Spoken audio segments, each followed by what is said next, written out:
Welcome back to the show. Check out these headlines. You're going to love this one today. EU payment system, SEPA, check. SEPA and Ripple, check. SEPA and XRP, check. U.S. stablecoin legislation equals real-world asset tokenization, check. We got it all for you. Somebody roll that beautiful intro.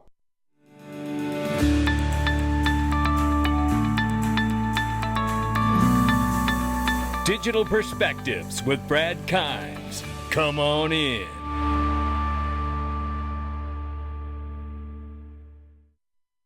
Welcome back to the show. You can follow us on Twitter and YouTube for exclusive content, and digperspectives.com. Follow us there, support the channel. It's the Freedom Zone for almost next to nothing. You can support the channel.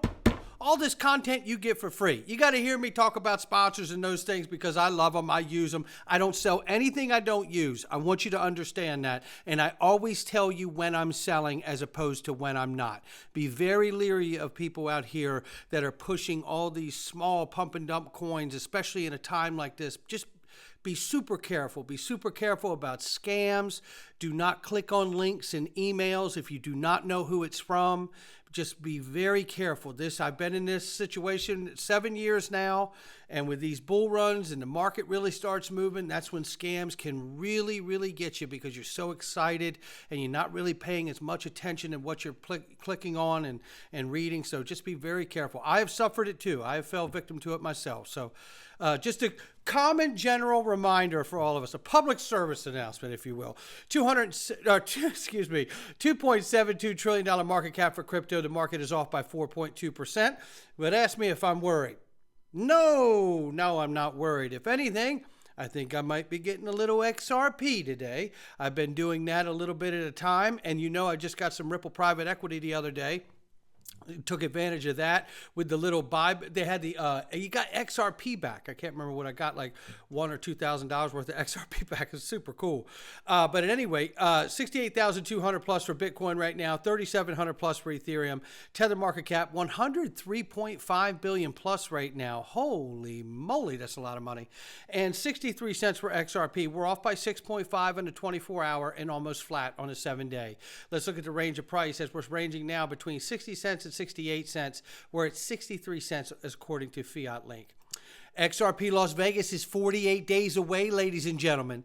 Don't forget, get your ticket. VIP is already sold out, but there's still a 2-day general admission ticket, and you can get the after party ticket, which a bunch of people are coming to. Join the hundreds and hundreds and hundreds of other people that have already got their ticket and come experience this conference, which, by the way, is going to be one of the most important conferences you could ever attend.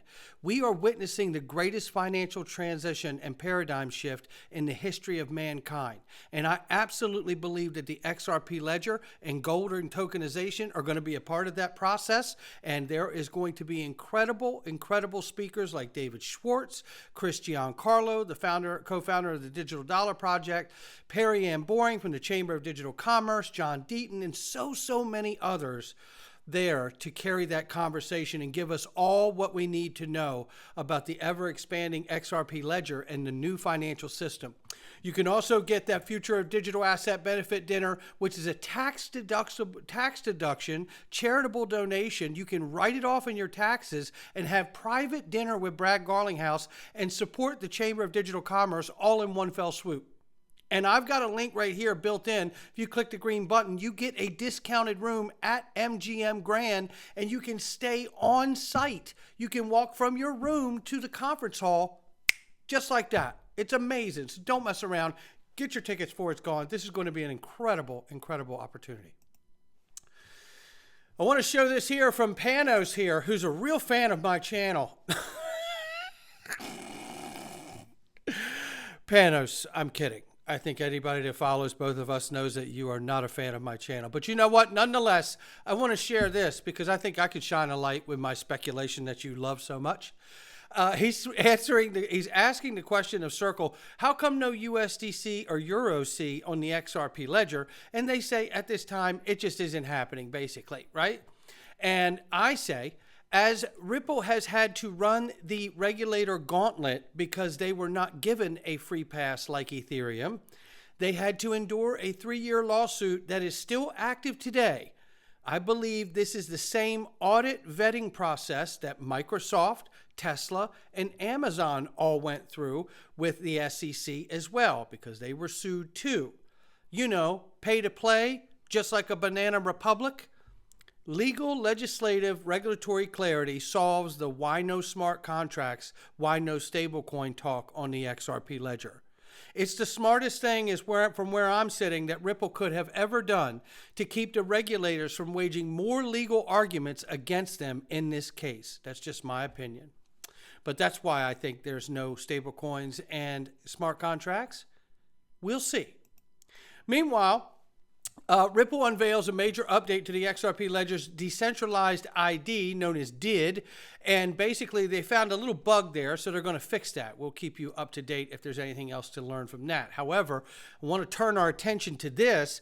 Senators Jack Reed and LaFonza Butler urged the SEC to block exchange-traded products, citing risk from poor disclosures and thin liquidity. Coinbase's Paul Grewal counters, highlighting Ether's high trading volume and crypto's role in financial modernization. And I'd like to point out, what is this? So we're only going to have one? That is not how it's going to go. We're only going to have gold ETFs, but not silver ETF? Of course we have both, of course. And we're going to have multiple ETFs in this space. I'm wondering myself when I see this, gee whiz, is this the senators trying to talk their book from their public chair, talking down a market, putting FUD on a market? Are they looking? I want to know, did Senators Jack Reed and LaFonza Butler just buy crypto today? After talking it down so they could get it 20, 30% off? I don't know. Did they? I think someone should look at. Maybe that's a Empower Oversight FOIA request. I'm not sure. Meanwhile, Chad Steingraber piles on here. I think we're aligning quite well here, Chad. Democrats are big mad about crypto ETF success. I wonder why they don't want people getting rich. Vote them out. And this is the letter asking Gary Gensler to deny other crypto ETFs. Look, this is nonsense. Of course there's going to be other ETFs. This is ridiculous, right? You're not just like I said with gold, you're not going to have a gold ETF, not have a silver ETF. It's ridiculous. Of course we're going to have multiple ETFs. What are these people thinking? Maybe they're not. And then here's a gentleman here talking about pressing for a spot Ether ETF before the U.S., which will give them the first mover advantage. And he basically hems and haws around here. It never gets quite direct here, Julio, but nevertheless, he's looking for one. That's the long and short of it. But we'll have to see what happens, because we know that the SEC, at least in the United States, is in a bit of a sticky spot when it comes to Ethereum. Now, aren't they? Oh, yes, they are. And here's a quick compilation right here of ETF compilation for XRP. So you would welcome an XRP ETF then? We would certainly welcome it, and I think it's inevitable that there'll be, multiple ETFs around different tokens. And I think you'll even see ETFs potentially around baskets that also, I think, further diversify that risk. I agree. I think we're going to see a lot of filings come out for Ethereum. I even think we might see something for Ripple, given the recent progress. I appreciate it, Steve, but it's XRP, please. You notice that Grayscale just added Ripple to one of their... They added XRP, Steve, Jesus. Trust is publicly traded. So it wouldn't surprise me if we saw Ripple or... Jesus, Steve, how many times have I got to pause the video? You're a Valkyrie CIO. What the hell is going on? Ripple is a company, XRP is the asset. We're the ones that forging, like an ice cutter in Antarctica, right? We're the ones forging legal clarity here, Steve. The least you could do is get the damn terminology correct. Ethereum spot ETFs out there. ETF? How about an XRP ETF? I know you got Ether out there. How about XRP? Can you answer that? I can't. And you don't want me to. I do. Well, I can't. Can't or won't. And I love that he says he can't. Look, if it's a no, it would have been a no, right? Of course it would have. It gets very exciting from there. Now here, this is Tristan Levitt right here from Empower Oversight, and the fight for transparency at the SEC continues. The more we learn, the worse the conflict of interest looks. And I give it to you straight right here at the bottom. More than 2 years ago, Empower began pressing the SEC for transparency and how the agency was making decisions on cryptocurrency issues. Despite very little cooperation from the SEC, Empower learned through previous FOIA requests that Hinman had met with entities that had an interest in the cryptocurrency that the SEC was regulating. After one of those meetings, Hinman had declared in an August 2018 speech that Ether was not a security. Oopsies. Oopsies. Not good. I thought that was in June, but nevertheless. Now let's listen to hear about the Perry Ann Boren talk about the defense against inflation. It's Bitcoin, she says, and you guys know, and this is why I put the comment here, spot on, Perry Ann. If BlackRock is any barometer, they know it better than any of us, because BlackRock is leading the charge in the spot ETFs for Bitcoin. So listen to this clip here. Americans, what is their number one issue? Poll after poll says it's inflation. Bingo. We are living in historically high inflation rates. Most Americans, just middle class, normal people who have regular jobs, are having a harder time just surviving to pay their rent or their mortgage or to buy groceries, gas. The price of everything has gone up. And Bitcoin in particular is inflation proof. It has a limited supply. We can't print more. And so, not to mention the fact, just to make the point here, because we have a lot to go over still, and appreciate Perry Ann's points, but I just want to cut in here because we got to keep moving. And she's nailing it here, right? And she knows the deal. Look, this is why I say BlackRock is a barometer better than any of us, right? Because BlackRock understands that this is the hedge to the collapse that's coming, or at least a correction. Why did Zuckerberg, Jamie Dimon, why did Jeff Bezos and a ton of other CEOs sell billions and billions of dollars worth of their shares in the last 2 weeks? Because you don't sell if you know your stock's going up, right? Because they all believe the same thing, that there's some kind of correction or a collapse coming, right? That's what's going on here. So it's not financial advice, but that's what the tea leaves are showing all of us. And Bitcoin is going to be used as a hedge during this time to keep the regular people like you and I off of gold. But I'm not off of gold. That's why I'm using Miles Franklin. You can too. Put dig gold in the subject box. Get you some. And speaking of gold and commodity-backed stable coins, listen to this conversation. And by the way, if you hear a leaf blower in the back, I'm doing my best DAI impression that I can possibly do right now. I've got a leaf blower here. It reminds me of his videos with the leaf blower guys outside the house. But I've got one outside the house right now. So forgive me if you hear the background noise. But this is Warren Davidson. Take a listen to what he says about commodity-backed stablecoins. And if you listen very carefully here, I'll tell you what I hear. I hear U.S. stablecoin legislation could quite possibly not be just about stablecoins, but it could be about real-world asset tokenization as well. Take a listen here. That in the market today, there are commodity-backed stablecoins. So in the absence of regulation by the federal government, the New York Department of Financial Services, for example, has recognized commodity-backed stablecoins. And commodity-backed stablecoins, to be clear, are a little different than what we think of as dollar-denominated stablecoins. So if you had a commodity-backed stablecoin backed by gold, it's stable because the value of it represents 1 ounce of gold. In the case of New York Department of Financial Services, they regulate a commodity-backed stablecoin backed by gold, and they have the entity offering it has physical custody of gold that is audited in conformance with the process laid out by this bill. And so I hope that we can get there. I'm thankful to be working with Mr. Himes for a possible amendment moving forward that would account for commodity-backed stablecoins. As part of our conversation, Mr. Himes has agreed to consider a regulatory regime for certain tokens that are backed by gold to make sure that one token equates to the promised amount of gold from the issuer. These would not be denominated in dollars, but would be redeemable for a fixed amount of the underlying commodity. And we're working on that language because that's a little different than the way that New York DFS has it. We would also allow for these coins to be brought under the state framework of the bill, which is the status quo. And state regulators would oversee the licensing and examination of these coins, just as they do today. Create a term for these coins to adequately capture their characteristics to distinguish them from one-to-one dollar-denominated coins. We would work together going to rules to see if there are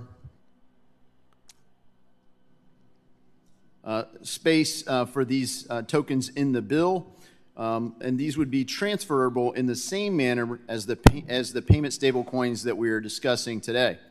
I spoke with Mr. Himes about this earlier, and I understand and respect his position that gold, his position is that gold should not be part of the basket of reserves that back what this bill considers one-to-one payment stable coins.